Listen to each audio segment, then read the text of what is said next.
ખેડૂતોના મુદ્દે અત્યારે ગુજરાતમાં બબાલ ચાલી રહી છે, કેમ કે ખેડૂતો કહી રહ્યા છે કે તેમના ખેતરમાં ખાનગી કંપનીઓ દાદાગીરી કરી વીજ થાંભલા નાખી રહી છે, પોલીસ રક્ષણ આપી રહી છે અને ગોપાલ ઇટાલિયા બાદ હવે જિગીસા પટેલ મેદાનમાં આવ્યા છે।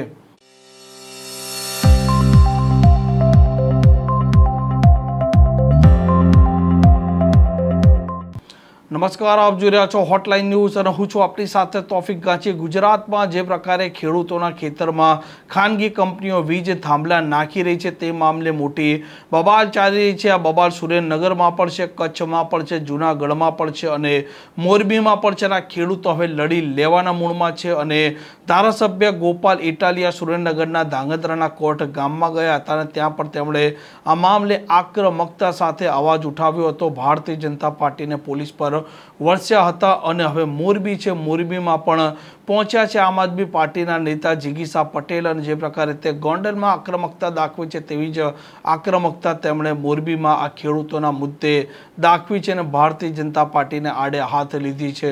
આજના તાજેતરના અહેવાલ જે રીતે મળી રહ્યા છે એ રીતે અમારા આમ આદમી પાર્ટીના સનિષ્ઠ કાર્યકર અને મોરબીના આમ આદમી પાર્ટીના નેતા એવા પંકજભાઈ રાણસરિયાને પોલીસ તંત્ર દ્વારા એમની અટકાયત કરવામાં આવી છે અને સાથે સાથે જેતપર ગામના ખેડૂતો છે જેમના પોતાના ખેતરની અંદર એમની પરમિશન લીધા વગર હાઈ ટેન્શન લાઇન નીકળી રહી છે, એ ખેડૂતો જ્યારે પોતાની વળતરની માંગણી કરતા હોય ત્યારે એ જાણે કોઈ કહેવાય ને કે ગુનો કરતા હોય એવી રીતે પોલીસે એમની પણ અટકાયત કરી લીધી છે।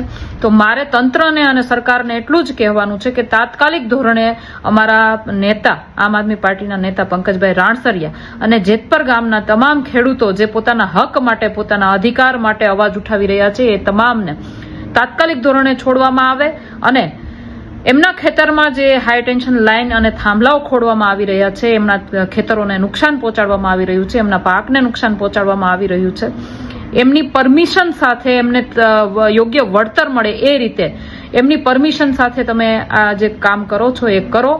બાકી નાના નાના ગરીબ ખેડૂતોને એક કહેવાય ને ઉદ્યોગપતિઓના કહેવા પ્રમાણે ઉદ્યોગપતિઓની ગુલામી કરીને તમે જે આ નાના ખેડૂતોને હેરાન કરી રહ્યા છો એ તદ્દન એટલે તદ્દન અયોગ્ય અને શરમજનક। આ પ્રકારના સમાચાર માટે હોટલાઇન ન્યૂઝ ચેનલને લાઇક, શેર અને સબસ્ક્રાઇબ કરવાનું ભૂલતા નહીં। નમસ્કાર।